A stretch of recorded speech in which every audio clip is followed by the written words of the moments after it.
आज का पहला क्वेश्चन स्टार्ट करते हैं। लिखा the point of intersection of the lines represented by 3x minus 2y is equal to 6 and x axis is। तो आप जानते हो कि x axis पे अगर कोई भी पॉइंट होता है, x axis पे अगर कोई भी पॉइंट होगा तो उसके y कोऑर्डिनेट की वैल्यू 0 होगी। y कोऑर्डिनेट की वैल्यू 0 होने का मतलब ऑप्शन मेरा कौन सा सही होना चाहिए। पहली चीज तो y की वैल्यू 0 देख लीजिए, ऑप्शन सही हो सकता है, ठीक है, या तो ये ऑप्शन सही हो सकता है। इन दोनों बी और डी में तो कोई कंफ्यूजन ही नहीं होनी चाहिए, बी और डी तो सही नहीं हो सकता, ठीक है। अब आते हैं कि हमारे पास अगर y एक्सिस को ये कट कर रहा है, x एक्सिस को कट कर रहा है, तो y की वैल्यू 0 पुट करेंगे तो 3x इक्वल टू किसके होगा, 6 के बराबर आ जाएगा। x की वैल्यू 6/3, 6/3 का मतलब 2, x की वैल्यू किसके बराबर आएगा 2। तो 2,0 इस क्वेश्चन का करेक्ट आंसर है, ए ऑप्शन यहाँ पर सही है। इस टाइप के क्वेश्चन हम लोगों ने क्लास 9th में किए हुए हैं, ठीक। बट अब ये है, देख लेते हैं इनको। नेक्स्ट क्वेश्चन देख लो। नेक्स्ट क्वेश्चन की ओर बेटा हम लोग बढ़ेंगे।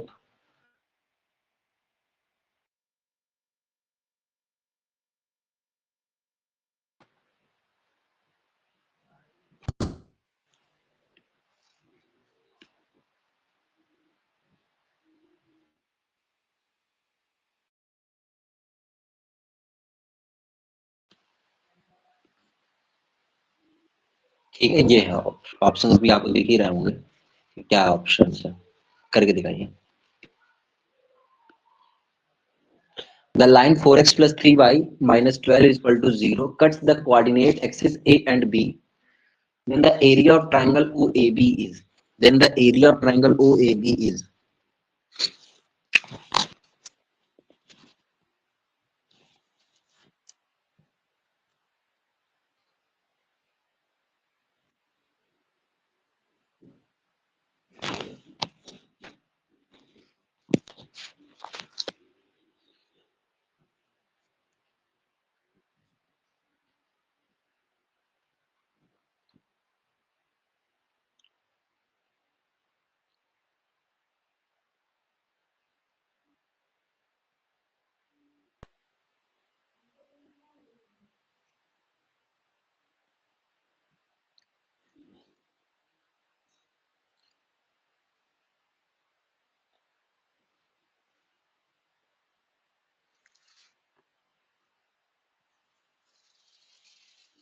तो बेटा चलो देखते हैं इस क्वेश्चन का भी solution. The line 4x plus 3y minus 12 is equal to 0 cuts the coordinate axis A and B। देखो तो एक चीज आपको थोड़ा सा सीखनी पड़ेगी कि अगर कोई भी लाइन एक्सिस को कट कर रही है तो एक लाइन का इंटरसेप्ट फॉर्म होता है, x upon a plus y upon b equal to 1। Line का एक इंटरसेप्ट फॉर्म होता है इसे, ठीक है। तो वो होता है x upon a plus y upon b equal to 1। Means हमें इस लाइन को इसी के जैसा बनाना पड़ेगा, x upon a plus y upon b equal to 1, जहाँ पे a क्या है, y एक्सिस पे उस लाइन में कितनी मतलब कितना यूनिट का इंटरसेप्ट किया है, और b की वैल्यू ये है बेटा। मतलब कोई एक लाइन है वो y एक्सिस पे कितना कट कर रही है, कितने डिस्टेंस पे कट कर रही है, और ओरिजिन से और x एक्सिस पे कितने डिस्टेंस पे कट कर रही है, वही a और b है, ठीक है। तो अब हमें इस लाइन को इसी में कन्वर्ट करना पड़ेगा, 4x plus 3y और ये 12 इधर लेकर आएंगे तो हो जाएगा। अब हमें पता है कि इक्वल में 1 चाहिए, तो दोनों साइड हम 12 से डिवाइड कर दें, तो हर एक टर्म को 12 से डिवाइड कर देंगे। तो 4 1 जा 4, 4 3 जा 12, 3 1 जा 3, 3 4 जा 12, 12 से 12 कैंसिल आउट हो जाएगा, तो x upon 3 plus y upon 4 is equal to 1 आ जाएगा। इसका मतलब देखो बेटा ये a की वैल्यू कितनी आ रही है, 3 आ रही है, मतलब ये हमारे पास 3 यूनिट है। ये कितने यूनिट है बेटा, 3 यूनिट आ गया। और ये मेरे पास b की वैल्यू कितनी आ रही है, 4 आ रही है। अब बताओ एक राइट एंगल ट्रायंगल में अगर ये 4 है ये 3 है, तो आप एरिया ऑफ ट्रायंगल निकालते हो 1/2 बेस इंटू हाइट से, तो 4 इंटू 3 कर देंगे तो ये आएगा 6। 6 स्क्वायर यूनिट हमारा करेक्ट आंसर आएगा, जो कि किस ऑप्शन में गिवन है, 6 स्क्वायर यूनिट हमारे सी ऑप्शन में गिवन है। तो सी ऑप्शन को आप टिक कर दोगे, बोलो ठीक है। 6 स्क्वायर यूनिट इस क्वेश्चन का करेक्ट आंसर है, आप इसको टिक कर दोगे। या फिर आप ऐसा कर सकते हो कि भाई आप एक बार y की वैल्यू पुट करो 0, क्योंकि हमें इसके पॉइंट्स बनाने पड़ेंगे, तो एक बार y की वैल्यू 0 पुट करेंगे, ठीक है।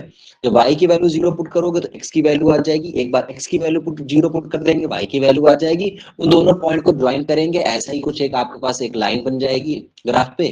देन आप उससे एक ट्रायंगल फॉर्म हो रहा हो, उस ट्रायंगल का एरिया निकालना है। तो बिना प्लॉट की ये आप ऐसे कर सकते हो।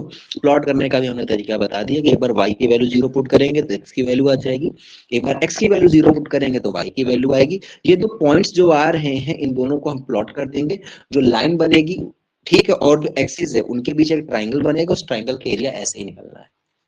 आगे बढ़े नेक्स्ट क्वेश्चन की ओर, नेक्स्ट क्वेश्चन की ओर आगे बढ़े बेटा, जल्दी से बताओ।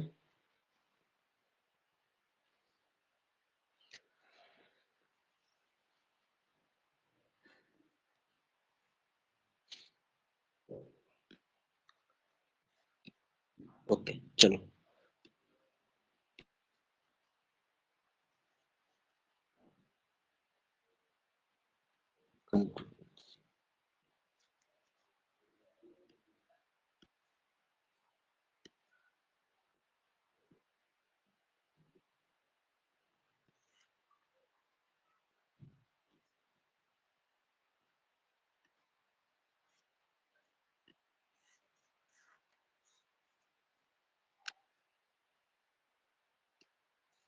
चलो बेटा इसको करके देखो।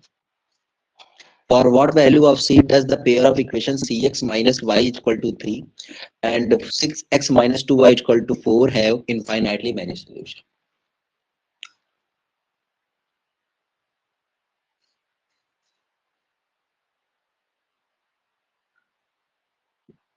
c की किस वैल्यू के लिए इस इक्वेशन के इनफाइनाइटली मैनी सॉल्यूशन है?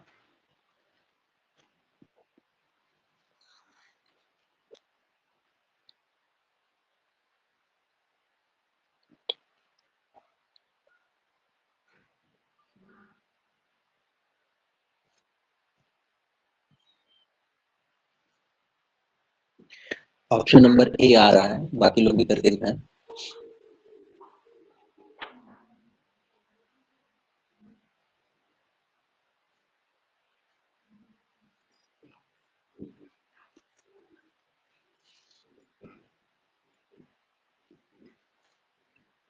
ये ऑप्शन है बिल्कुल इजी है।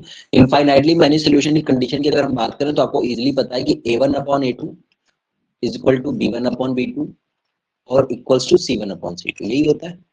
अब आप देख रहे हो कि a1 अपॉन a2 की बात करें तो c है और यहाँ पे 6 है, b1 अपॉन b2 की बात करें ये माइनस का 1 माइनस का 2 है, और c1 अपॉन c2 आपके पास 3 और 4 है। ओके, ये इनफाइनाइटली मैनी सॉल्यूशन की कंडीशन मैंने सही लिखी है, सही लिखी होगी वैसे। यहाँ पे 3 और 4 मैच नहीं कर रहा है, ये क्वेश्चन कैसे बनाया हुआ है?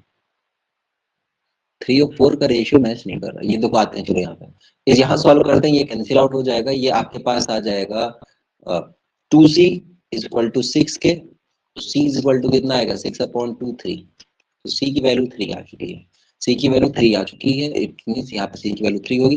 बट अगेन इस क्वेश्चन में थोड़ा सा करेक्शन मुझे लग रहा है, यहाँ पे 6 होना चाहिए, क्योंकि यहाँ पे 1/2 का रेशियो यहाँ पे भी तो मेंटेन होना चाहिए। क्या लगता है अक्षर तुम्हारे हिसाब से करेक्शन होना चाहिए या नहीं होना चाहिए? यहाँ पे 6 होगा तभी तो C1/C2 का रेशियो भी मेंटेन होगा। ठीक है, चलिए आगे बढ़ते हैं। तो क्वेश्चन नंबर ये C=3 आंसर आपका आ गया। नेक्स्ट बढ़ेंगे।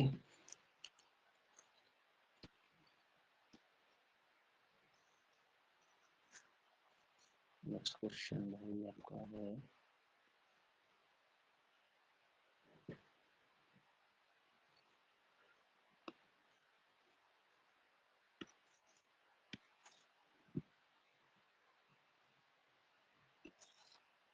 चलिए करके दिखाओ बेटा क्वेश्चन है।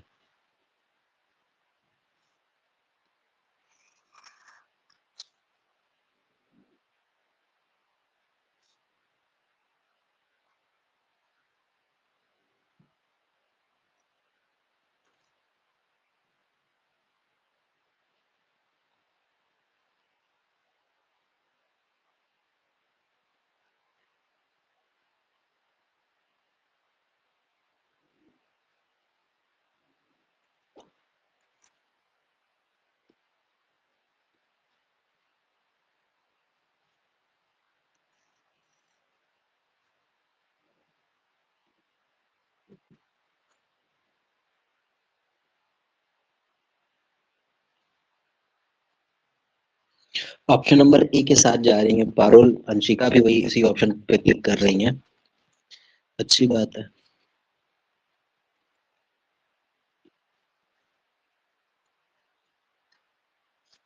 for what value of p does do the equation minus 3x plus 5y equal to 7 and 2px minus 3y equal to 1 represent intersecting lines. So all real values of x p except 9 by 10. तो again देखो बेटा हम लोग a1 upon a2 does not equals to b1 upon b2 क्योंकि intersecting line का मतलब unique solution होता है. यूनिक सोल्यूशन कंडीशन ये है.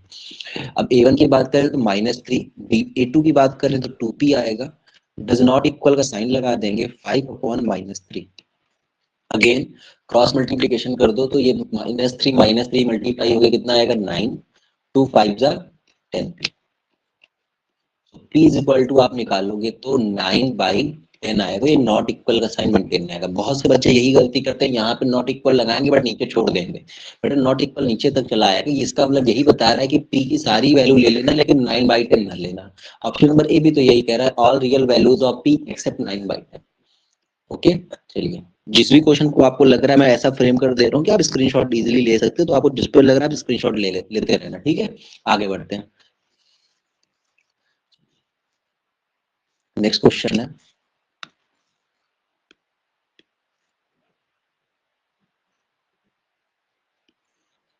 इसके ऑप्शंस मुझे लिखने पड़ेंगे. ऑप्शंस नहीं है इसमें.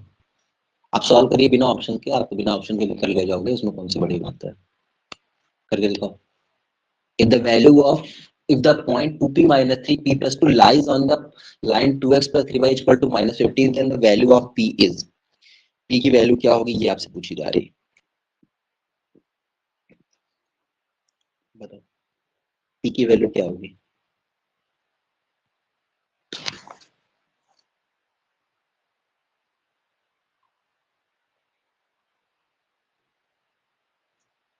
ऑप्शंस में लिखे दे रहा हूँ. पहला ऑप्शन है a -7/15. Option number B +7/15. Option number C 15/7. Option number D -15/7.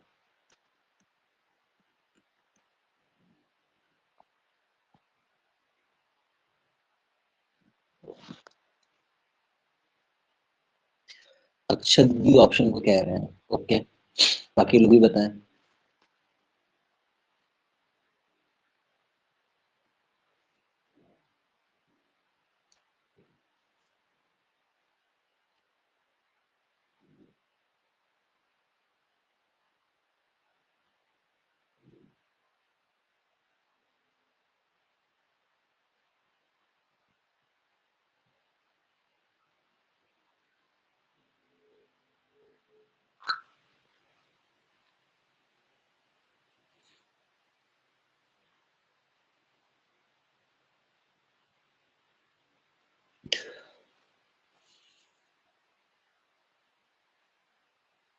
Minus का 15 है थोड़ा ध्यान से करिएगा.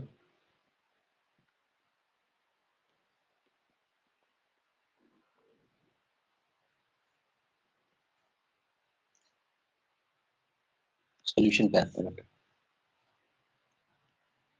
ठीक है सोल्यूशन कैसे करेंगे इस क्वेश्चन को. देखो आपको पता है कि अगर कोई भी पॉइंट ये दावा कर रहा है कि मैं इस पे लाई कर रहा हूं तो इसका मतलब ये पहली वाली वैल्यू x की और दूसरी वाली y की है और वो इसको रखने पे सेटिस्फाई करना चाहिए. तो हम पुट कर देंगे x equals to 2p minus 3 and y is equal to p plus 2. ठीक है पुट कर दे रहा. तो ये आएगा 2p minus 3 plus 3p plus 2 is equal to -15. ठीक है -15. अब 4p -6 3p plus 6 is equal to -15. तो 7p plus 6 -6 बटा कट गया is equal to -15. p is equal to -15 upon 7. 7 clear हो गया. -15 अपॉन 7 करेक्ट आंसर इस क्वेश्चन का. आगे बढ़े. अगले क्वेश्चन की ओर बढ़ा जाए भाई या नहीं बढ़ा जाए बताओ. चलो करते हैं नेक्स्ट क्वेश्चन. समझ में आ गया कैसे करना था.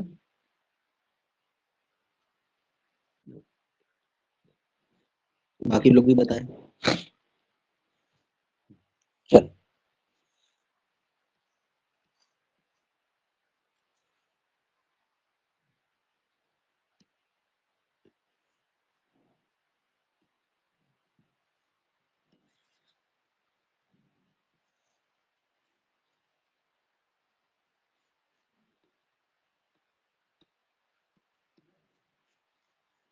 ये क्वेश्चन है आ रहा है, if 47x plus 31y is equal to 18, 31x plus 47y is equal to 60, then the value of x plus y।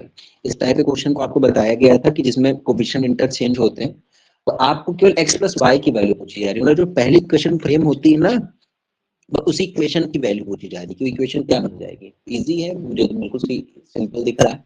आप अपना बताओ कैसे करोगे।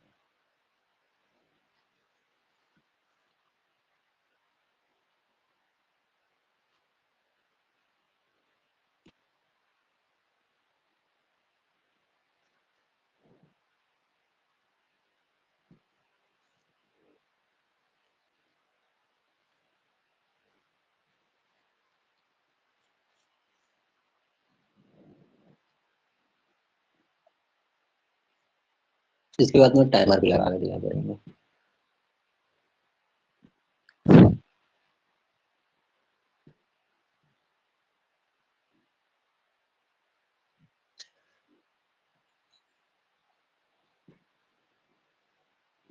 इस टाइप का क्वेश्चन इस टाइप के क्वेश्चन कैसे करेंगे बेटा, आपको बताया गया है कि दो इक्वेशंस आपके पास रहेंगी। सबसे पहले दोनों इक्वेशंस को आप ऐड करोगे तो उससे एक इक्वेशन नंबर 3 मिलेगी। फिर उन्हीं दोनों इक्वेशन को जो गिवन है आपको, उनको सब्ट्रैक्ट करोगे तो आपको इक्वेशन नंबर 4 मिलेगी। अब इस 3 और 4 को हम लोग सॉल्व कर देंगे, हमारे पास आंसर आ जाएगा। ठीक है, तो ये तो x और y की वैल्यू सॉल्व करने का मतलब x और y की वैल्यू हम निकालना चाह रहे हैं, बट हमसे यहाँ पे x और y की वैल्यू पूछी नहीं है, इजी क्वेश्चन है बिल्कुल। ठीक है, तो यहाँ पे क्या है, 47x है, 47x, तो 47x प्लस 31y। इसने बोला ऐड करके x प्लस y की वैल्यू पूछ रहा है, तो हम ऐड ही करेंगे। सबसे पहले तो 31x plus 47y is equal to 60। Okay, तो यहाँ पे आ जाएगा 7 और 8, 4 3 78x plus 78y is equal to 78। अब बेटा 78 ले लो कॉमन, तो 78 जब कॉमन लोगे तो x plus y is equal to 78 आ जाएगा, और x plus y is equal to कितना, 78 अपॉन 78 1, तो x प्लस वाई की वैल्यू कितनी आ रही है, 1 आ रही है। ठीक है, तो ए ऑप्शन यहाँ पे करेक्ट होगा। आप करेक्ट ऑप्शन पे क्लिक कर लो। जिसको भी लग रहा है स्क्रीनशॉट लेना है बट आप लेते रहना। अगले क्वेश्चन की ओर हम लोग बढ़ेंगे।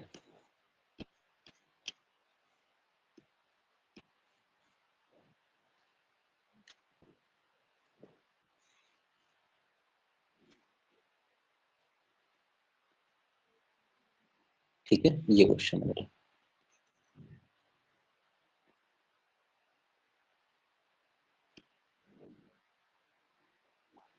If 3x minus 2y is equal to 4 and 2x plus y is equal to 5, then the value of m such that, तो बेटा देखो इन दो m की वैल्यू आपको पूछी जा रही है आपसे। ठीक है, तो आप कैसे निकालोगे, तो ऑप्शन नंबर ए है m minus 1, option number B है m equals to 1, option number C है m minus 1 upon 2, option number D है m is equal to 1/2।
Option number A की ओर लोग जा रहे हैं, m इक्वल टू माइनस 1, एक लोग बी कह रहे हैं m इक्वल्स टू 1। ओके,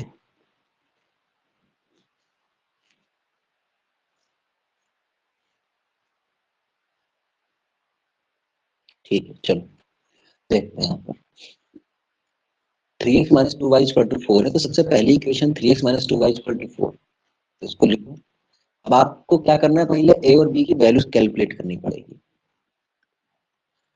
और यहाँ पे 2x प्लस वाई। अब देखो मुझे दिख रहा है कि पहले जो सेकंड इक्वेशन है इसमें अगर हम 2 से मल्टीप्लाई करते हैं तो y के कोफिशिएंट को हम सेम कर लेंगे, तो उसको 2 से मल्टीप्लाई कर लेते हैं, तो ये कन्वर्ट हो जाएगी 4x plus 2y is equal to 10, और ऊपर वाली इक्वेशन में 3x minus 2y is equal to 4। आप इन दोनों को सिंपली ऐड कर दोगे तो 7x equals to 14, so x equals to 14 upon 7 that is 2। तो x की वैल्यू 2 आ चुकी है, यहाँ पर कहीं पे भी पुट सेकंड वाले पे पुट कर लेते हैं, इजीली आ जाएगा। तो 2 into 2 plus y is equal to 5 है, so y is equal to 5 minus 4 1 आ जाएगा। तो x की वैल्यू 2, y की वैल्यू 1। अब हमें हमारे पास एक रिलेशन ये दिया गया है, इसका यूज करेंगे। y इज इक्वल टू हमें x प्लस m के इक्वल गिवन है, तो y की वैल्यू है कितनी 1, x की वैल्यू है 2 प्लस m, ठीक है, सॉरी x की वैल्यू है 2 रखी गई हमने, और हमसे m की वैल्यू पूछी जा रही है, 2 को इधर भेजेंगे तो 1 minus 2 is equal to 1, so m की वैल्यू -1 आ जाएगी। m की वैल्यू कितनी आ जाएगी -1, और यही इस क्वेश्चन का करेक्ट आंसर। मतलब कौन सा ऑप्शन सही था, A option correct answer. A option correct answer था। हमें उम्मीद है कि समझ में आ गया होगा आपको। आगे बढ़े बेटा नेक्स्ट क्वेश्चन की ओर, बोलो जल्दी से नेक्स्ट क्वेश्चन की ओर बढ़ा जाए।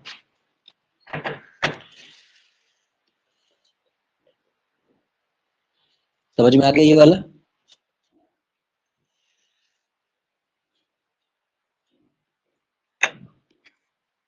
आगे बढ़ते हैं।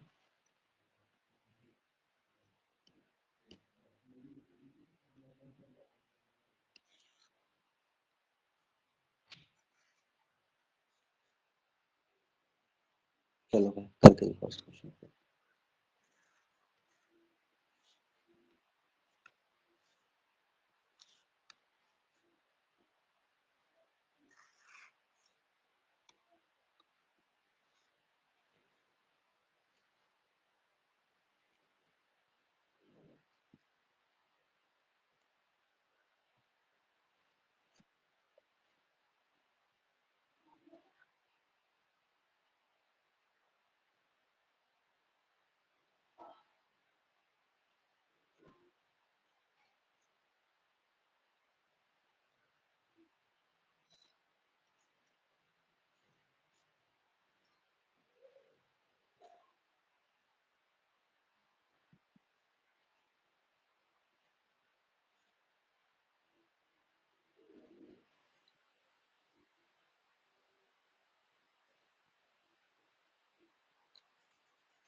बेटा x की वैल्यू 45 डिग्री आ रही है। देखो यहाँ पे हमें ज्यादा परेशान नहीं होना, जो हमारे बेसिक्स हैं उसी के साथ चलना पड़ेगा।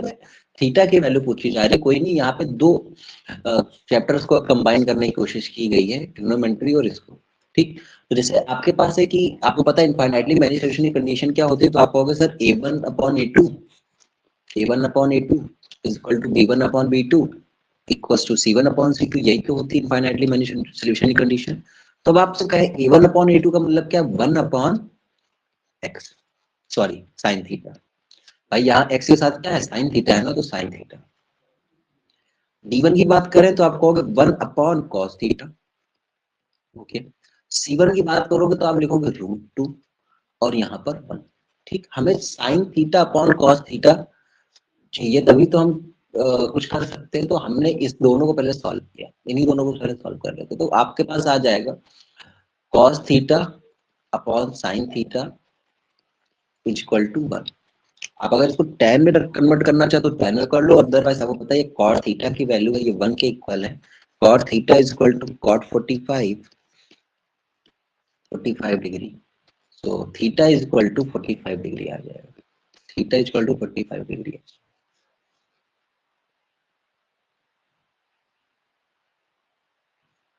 बेटा क्या करूं बताओ, मैं क्या करूं बोलो।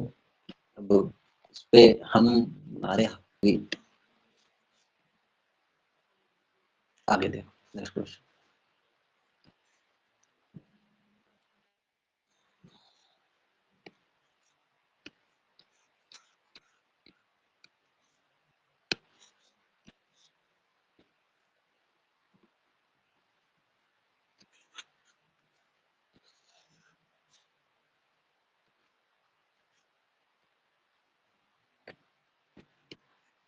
चलिए करके दिखाइए बेटा इस क्वेश्चन को।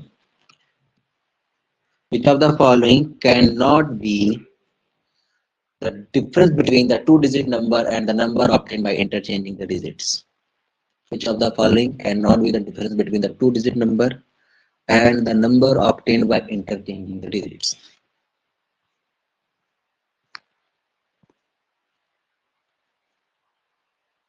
अब यहाँ पे मैं ऑप्शन से बोल रहा है कि which of the following cannot be the difference between a two digit number। जैसे यहाँ पे एग्जांपल के ऑप्शन के साथ आता है, जैसे हम इनको यहाँ पे डिफरेंस कितना दिख रहा है, आपका होगा सर डिफरेंस जो दिख रहा है पहले वाले ऑप्शन में वो आपको दिख रहा है 72 को पिक किया, डिफरेंस दिख रहा है दोनों डिजिट का 5, डिफरेंस कितना दिख रहा है 5।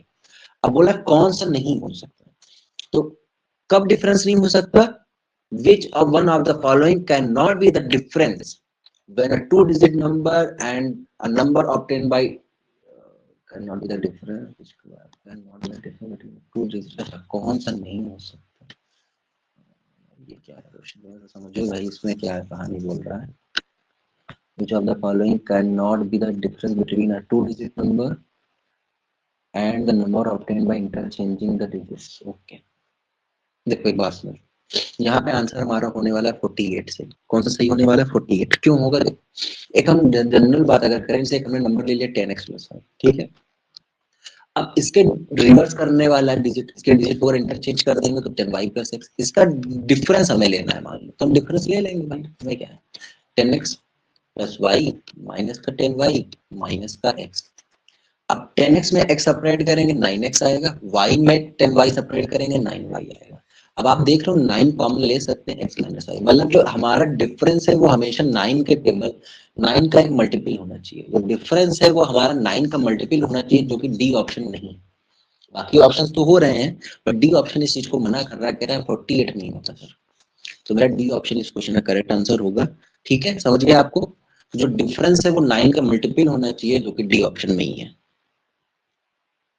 बोलो ठीक है, डी ऑप्शन करेक्ट होगा।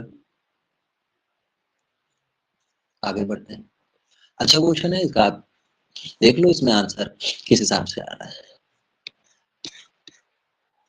चलेंगे एक और क्वेश्चन कर लेते हैं, फिर कुछ क्वेश्चन हमारे पास प्रोबेबिलिटी के पड़े हुए हैं, उन क्वेश्चन को करना है क्योंकि भाई किसी ने पूछा है तो कोई पूछेगा तो बताना तो पड़ेगा ही।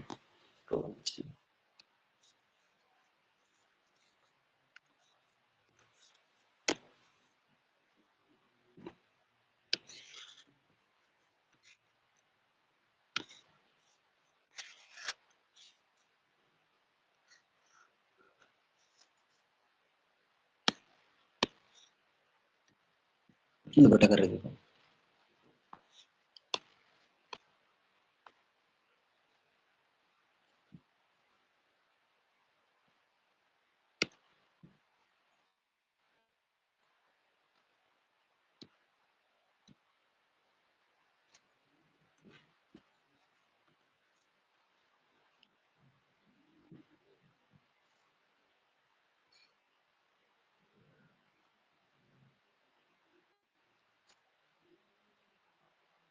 क्या रखते हैं।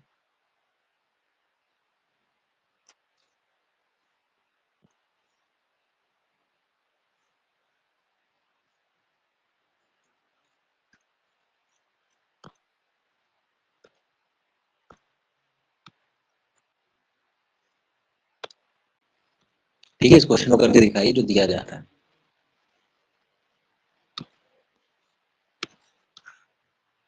The sum of the present age of the father and his son is 99 years. When the father was old as his son is now, his age was 4 times age of the son at that time. The ratio of the present age of the son and the father is।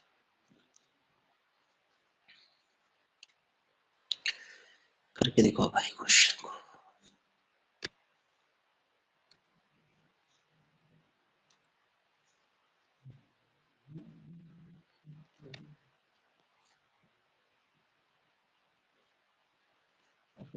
Number 5 से start करना है ऐसे कुछ नहीं।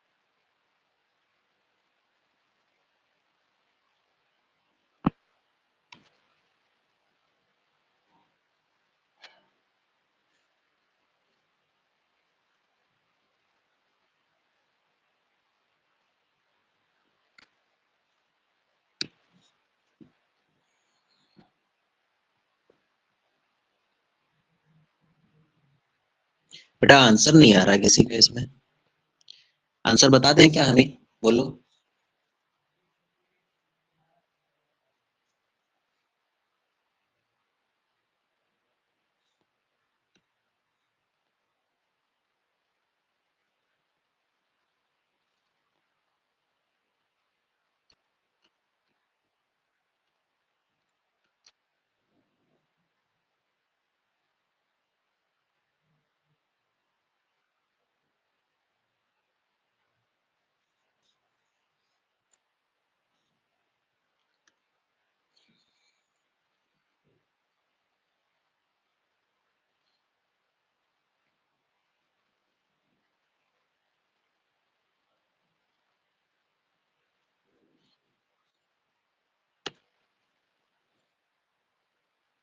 Option number D आ रहा है पागल में। ठीक है चलो हम लोग ट्राई करते हैं इस क्वेश्चन को, अभी किया हुआ नहीं है हमारा क्वेश्चन, फिर भी the sum of the present age of a father and his son is 99 years. तो हमने कहा पापा की प्रेजेंट एज है एफ, सन की प्रेजेंट एज है एस, ठीक है।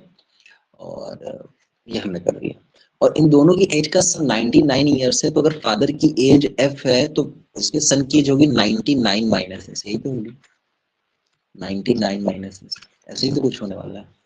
ठीक है, अब आते हैं, या फिर आप एफ और एस मान कर ही चल रहे हो इस टाइप से, तो आप इसी हिसाब से बना रहो, एफ इन प्लस एस बराबर 99। ठीक, व्हेन द फादर वाज, ये प्रेजेंट एज, ठीक है, when the father was old age his son is now, मतलब जब पापा की एज एस ईयर्स थी, तो फादर की एज की बात हो रही है, जब फादर की एज एस ईयर्स थी, his age was 4 times the age of son at that time, तो उस समय उसके लड़के की जितनी एज थी उसका 4 टाइम्स थी। ठीक है, इस समय उसके जो लड़के की एज थी उसका 4 टाइम्स पापा की एज है। तो अब बात ये है कि उस समय उसके लड़के की एज क्या हो रही होगी, क्वेश्चन तो ये है। और find the ratio of present age of the son and the father is, the son of present age of the father and the son is 99 years, okay, and then the father was old as his son is now, so his age was 4 times age of his son at that time। तो मैंने कहा कि ये चीज x years पहले होती है, तो x ईयर्स पहले इनके लड़के की एज ये हो जाएगी, फादर की एज जो है अपने लड़के की एज का 4 टाइम्स है। एस माइनस एक्स कर दिया हमने, अभी यहाँ पे तीन तीन वेरिएबल आ रहे हैं। ठीक है, 4s, ये 3s आ जाएगा इक्वल टू 4x, मैंने बेटा x ईयर्स मान लिया कि भाई x ईयर्स पहले, जब x ईयर्स पहले, ठीक है, मतलब प्रेजेंट एज से x ईयर्स पहले, बिफोर, ठीक है, तो बिफोर x ईयर्स में पापा की जो एज है, वो बोला उसने ना कि पापा की जो एज, जो सन की प्रेजेंट एज है उसके जितनी होगी, तो सन की प्रेजेंट एज जो है उससे x ईयर्स पहले हम आते हैं। ठीक है, और यहाँ पर ये मैंने पापा को सन की एज उस समय जी उसको 4 टाइम्स कर दिया। अब देखो यहाँ पे क्या हो रहा है, 3x आ जाएगा, s बराबर x आ गया, s बराबर x आ गया, ओके, s बराबर x आ गया, और s बराबर x, फादर जो की जो एज है 99 माइनस एक्स है, कैसे आएगा, ऐसे नहीं हो रहा, हम लोग फंस रहा है क्वेश्चन में, कुछ है जो दिमाग में आ नहीं चल नहीं रहा है, कुछ है जो ये लाइन जो पड़ी हुई है ये थोड़ा फंसा दे रही है। फिर से सोचो एक बार, ऐसे नहीं सोचते, क्वेश्चन ही कट जाए।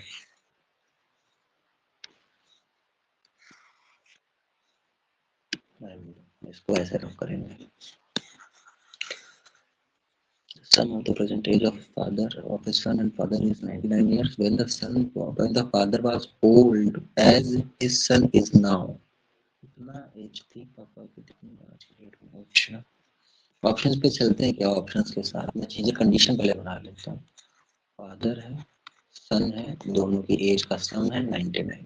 तो अच्छा, एक बात समझो, पहली चीज तो मेरा कौन सा ऑप्शन करेक्ट होगा, इस चीज पे थोड़ा सा हम लोग आते हैं। ऑप्शन देखिए, अगर फादर और सन की एज का रेशियो निकालना और ऐड करने को 99 आ रहा है, तो इस बात से हमें एक हिंट मिल रही है कि जो दोनों की एज का जो सम होगा वो 11 का मल्टीपल होना चाहिए। 11 या 9 का मल्टीपल होना चाहिए। ये चीज आप समझ पा रहे हो नहीं समझ पा रहे हो? तो यहाँ पे ऑप्शन आपके पास है तो 11 और 9 दोनों का मल्टीपल होना चाहिए। मैं तो अब लेकिन यहाँ पे एक चीज को समझिएगा, 11 या 9 हम दोनों में से कोई एक पे जाएंगे, तो 7 और 3 ये जो सम करें अगर 8 का तो ये 10 आ रहा है तो ये गलत हो जाएगा। 8 और 3 11 आया तो हो सकता है कि ये आंसर हो जाए मेरा सही। 4 और 9 9 4 13 होता है तो ये नहीं हो सकता। 7 4 11 है तो ये हो सकता है, तो ये तो सी ऑप्शन सही होगा तो डी ऑप्शन सही होगा। ये चीज तो है, ऑप्शंस को ही वेरीफाई करवा देंगे हमें क्या है। और अब आगे बस लेकिन कंडीशन तो समझ में आया कि क्या लिखा है, when the father was old age his son is now. अब प्रेजेंट एज दोनों की ये है। अब पापा जब इतनी एज के थे तो पापा इतनी एज के कब रहे होंगे, वही तो बात है। ये चीज हमें थोड़ा सा जीरो से स्टार्ट करनी पड़ेगी, क्योंकि लड़का अगर आज के डेट पे 14 इयर्स का है तो फादर को वहां तक पहुंचने के लिए करना, ये कैसे डिसाइड करेंगे हम लोग? और फिर आएगा एक साल में। अच्छा मैं मान लेता हूँ 30 80 भाई एज है, मैं 30 और 80 भाई, अभी ये तो है नहीं कि इसमें कुछ और हम 10 मल्टीप्लाई करके देखते हैं कि भाई फादर की एज 30 है, ये सन की एज 30 है, फादर की एज 80 है। लेकिन नहीं, ऐसे नहीं हो पाएगा, ऐसे नहीं कर सकते। इसको बेटा रुको, एक क्वेश्चन हम लोग करेंगे पहले, ये अभी नहीं लग रहा है, इसको थोड़ी देर बाद हम लोग देखेंगे। पहले इस क्वेश्चन को कर लेते हैं, ठीक। दूसरा एक क्वेश्चन ला रहे हैं आपके सामने, इस क्वेश्चन को करके दिखाओ और फिर उसमें थोड़ा दिमाग लगा रहे हैं कैसे क्या लगना है इसमें। नेसेसरी यही चीज आपको भी सीखनी है कि जब आपसे क्वेश्चन ना लगे तो आप उसको लेकर मत बैठो। एक बार कोशिश करें, दो बार कोशिश करें, स्टेटमेंट समझ में ही नहीं आ पा रहा है, उसको फिर से कोशिश करेंगे लेकिन थोड़ी देर बाद करेंगे, क्योंकि ऐसे रहेगा कि हमारे माइंड में यही। एक फैमिली है जिसमें 3 चिल्ड्रन है, find the probability of having at least 1 boy. देखो बेटा, अगर इस क्वेश्चन को कट करें, एक कॉइन है, एक कॉइन है जिसको 3 बार हम लोग टॉस करते हैं, 3 बार टॉस करते हैं। Find the probability of getting a tail head. बताओ, आप कर ले जाओगे तो आप तुरंत बता दोगे कि हाँ सर कैसे करना है। यहाँ भी बेटा वही हो रहा है, ठीक है। हमें पहले सैंपल स्पेस बनाने पड़ेंगे कि हमारा टोटल सैंपल स्पेस कितने बन रहे हैं। अच्छा भाई तो रह जाओ, तुम ही लोग रह जाओगे क्या? कि अगर एक फैमिली है तो हम देखो वही चीज बोल रहे हैं कि हम सन को एच से दिखा रहे हैं, सन को हम एच से दिखा रहे हैं और डॉटर को हम टी से दिखा रहे हैं। सिंपल सी बात है, डॉटर को हम किससे रिप्रेजेंट कर रहे हैं? टी से। और हम केवल जो 3 हमारे पास जो 3 कॉइन को टॉस करते हैं, तो जो हम सैंपल स्पेस लिखते हैं उसी का यूज कर लेंगे हम लोग। पहले है हेड हेड, हेड हेड आ सकता है, हेड टेल आ सकता है, ठीक है, टेल हेड आ सकता है और टेल टेल आ सकता है, यही तो हो सकता है। फिर यही सेम लाइन को हमको दोबारा लिखना है।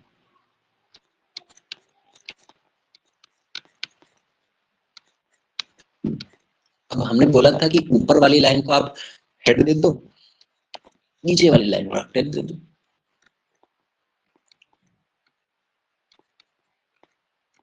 नीचे वाली लाइन में आप सपोर्ट टेल दे दो, टेल टेल। अब देखो यही कंडीशन हो सकती है, इसके अलावा और कोई कंडीशन ही नहीं है। जितनी कंडीशन थी वो मैंने आपके सामने लाके रख दी है कि बेटा ब्लैक नहीं आनी चाहिए, मुझे तो प्रॉपर दिख रही है, ब्लैक नहीं आनी चाहिए। देखो क्यों ब्लैक आ रही है, ठीक है।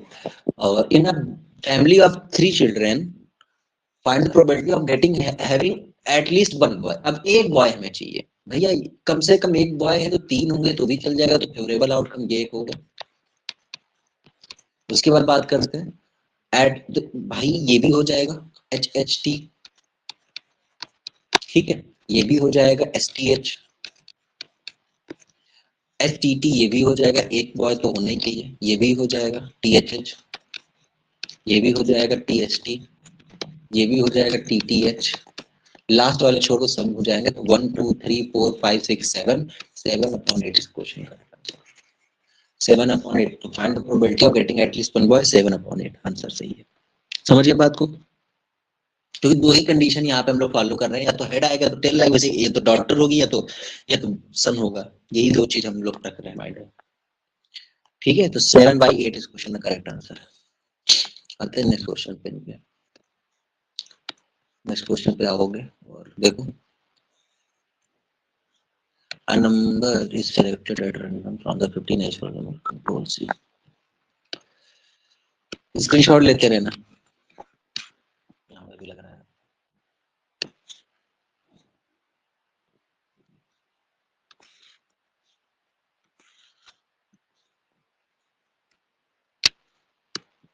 a number selected at random from the first 50 natural numbers and the probability that it is a multiple of 3 and 4.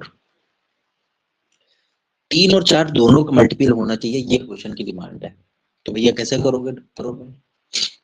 मतलब इसमें फेवरेबल टोटल 1 से लेकर 50 तक टोटल कितने नंबर बनेंगे, उसमें से फेवरेबल आउटकम हमारे क्या है, ये चीज आपको सोचनी है कि फेवरेबल आउटकम हमारे क्या है।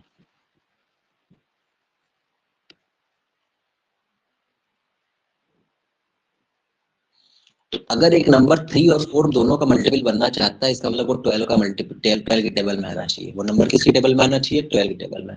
तो अब आप इस चीज को समझते हो कि 1 से लेकर 50 तक 12 की टेबल में कितने नंबर आएंगे? 4। कितने आएंगे? 4 आएंगे। 4 ही तो आएंगे भाई साहब। तो अब यहाँ पे 4 नंबर थे क्योंकि भाई 12 1 जा 12, 12 2 जा 24, 12 3 जा 36, 12 4 जा 48। टोटल 4 फेवरेबल आउटकम बनेंगे, टोटल आउटकम 50 है। 2/25 मेरा करेक्ट आंसर होगा। इस क्वेश्चन में अगर एंड की जगह और लग जाएगा तो क्वेश्चन चेंज हो जाएगा। ठीक है,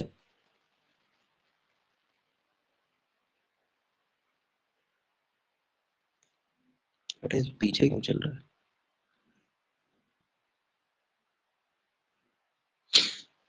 और लगाने का मतलब समझ पा रहे होगे तुम, और का मतलब क्या होता है?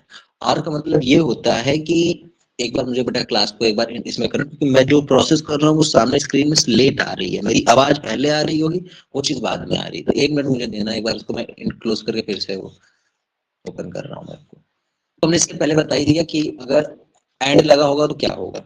अब और लगने पे ये है कि भाई हम चाहते हैं कि 3 का या तो फैक्टर मल्टीपल हो या तो फिर वो 4 का हो, या तो वो 3 का हो या फिर वो 4 का हो। तो अब 3 के टेबल में कितने वाले नंबर्स आते हैं? तो 3 की टेबल में आते हैं 1 से लेकर आप टोटल 50 तक देख लो तो 16 नंबर्स आपको ऐसे मिलेंगे जो 3 की टेबल में आते हैं। ठीक है, बट ऐसे वो सभी नंबर कैंसिल आउट हो जाएंगे जो दोनों में आते हैं। उस चीज को भी आपको ध्यान से देखना पड़ेगा। आप देखो कि 16 नंबर्स है जो 3 की टेबल में आते हैं। अगर मैं 50 तक बात करूं तो 4 की टेबल में कितने नंबर्स आते हैं? तो आप 50 को 4 से डिवाइड करोगे तो आपका आएगा 12 नंबर्स आएंगे। 12 नंबर्स ऐसे होंगे जो दोनों आएंगे, बट कुछ नंबर्स ऐसे ही 4 की टेबल वाले 4 की मल्टीपल्स हैं ये। बट कुछ नंबर्स ऐसे हैं जो दोनों में आएंगे, वो 2 बार काउंट हो जाएंगे। जैसे फॉर एग्जाम्पल आप कहोगे 12 हमारा दोनों में आता है, 12 हमारा दोनों में आता है, और ऐसा कौन सा नंबर 36 हमारा दोनों में आएगा, हाँ 48 हमारा दोनों में आएगा। तो ये 3 नंबर ऐसे हैं जो बेटा दोनों में आने की वजह से इनको एक ही बार काउंट करेंगे, तो टोटल जो फेवरेबल आउटकम बनेंगे 16 प्लस 12 माइनस ये 3 हमें करना पड़ेगा, क्योंकि 12 36 48 ये नहीं तो 2 बार काउंट हो जाएंगे। ठीक है, 24 भी तो इस टाइप से टोटल 20, हाँ ये 12 टेबल वाले नंबर हैं सारे। तो ये 4, तो आपके पास टोटल बनेंगे फेवरेबल आउटकम और 4, ये कितना है? 24/50 आ जाएगा। इसको आप सॉल्व कर लोगे 12/25 इस हिसाब से 12/25 आ जाएगा आपका। ठीक है, क्लियर? आगे बढ़े, नेक्स्ट क्वेश्चन को एक और क्लिक करते हैं हम लोग। मेरी स्क्रीन यहाँ से उठा,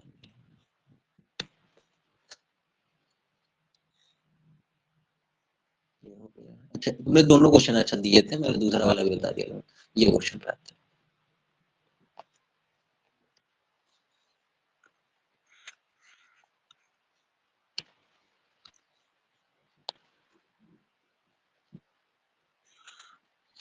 क्वेश्चन है अ card is drawn from a well shuffled pack of 52 card, find the probability that the it is a queen और अ जैक। तो बेटा देखो, और एक का मतलब प्लस से होता है, हमने इस चीज को आपको बता रखा है कि भाई और का मतलब प्लस है। तो आप पहले प्रोबेबिलिटी निकालिए कि क्वीन आने की प्रोबेबिलिटी क्या है। तो टोटल बेटा कितनी क्वीन होती है? आप कहोगे सर 4 सूट होते हैं तो सब में एक एक क्वीन होगी, तो 4/52। अगर हम आपसे बोले जैक की कितनी प्रोबेबिलिटी, तो 4/52 इसकी भी आ जाएगी। 4 4 8 होता है, 8/52, 8/52 का मतलब 4 2 8, और ये 13, 2/13 इसका आंसर आना चाहिए। 2/13 इसका आंसर, ठीक है, 2/13 इसका आंसर आना चाहिए।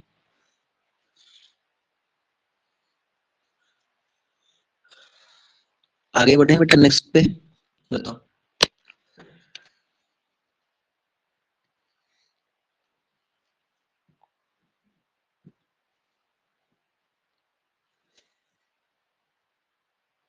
ओके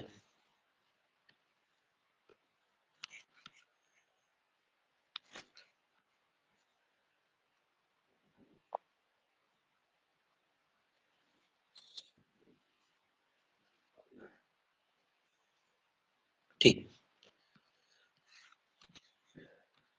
नेक्स्ट क्वेश्चन पे आओ।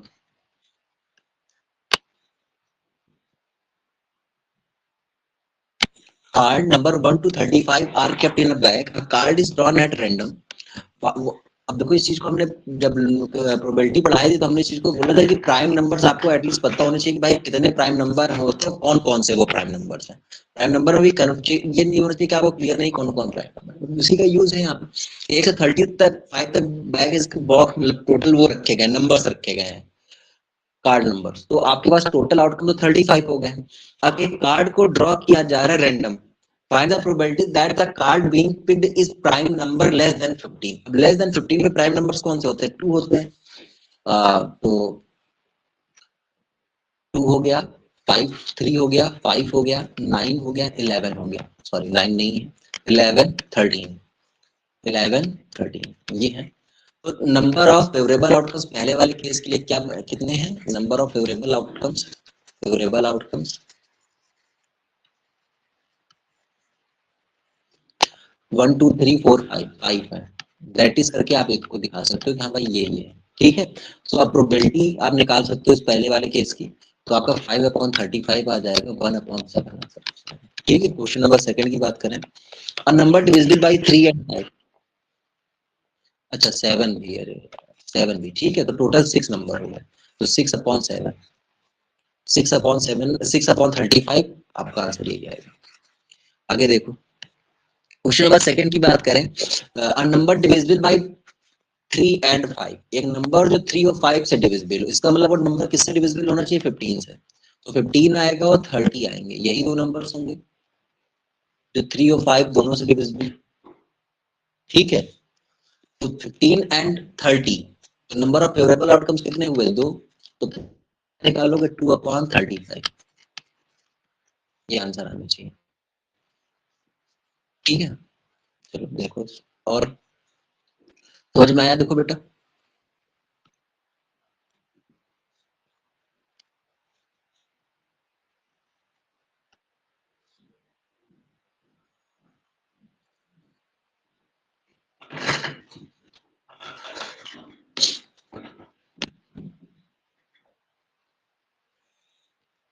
प्राइम नंबर लेस देन 15 पे आपके पास जो भी है,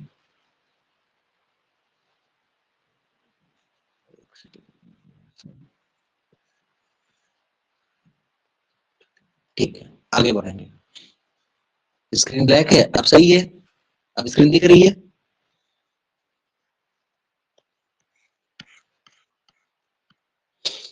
ठीक है। आगे अगला क्वेश्चन। यार तुम्हारे लिए कुछ इमेजेस वाले क्वेश्चन है, ये दो क्वेश्चन है, इनको कल के दिन कर लें, कल कर लेंगे बाकी क्वेश्चंस को, ठीक। एक ये बड़ी प्रॉब्लम रह गई है, इसको ये देखना पड़ेगा इसमें क्या दिक्कत है, इसको इन सब तीनों क्वेश्चन को कल डिस्कस करेंगे। तो फिर आज की क्लास में जो लिखने ही रखा जाता है हम बोलेंगे,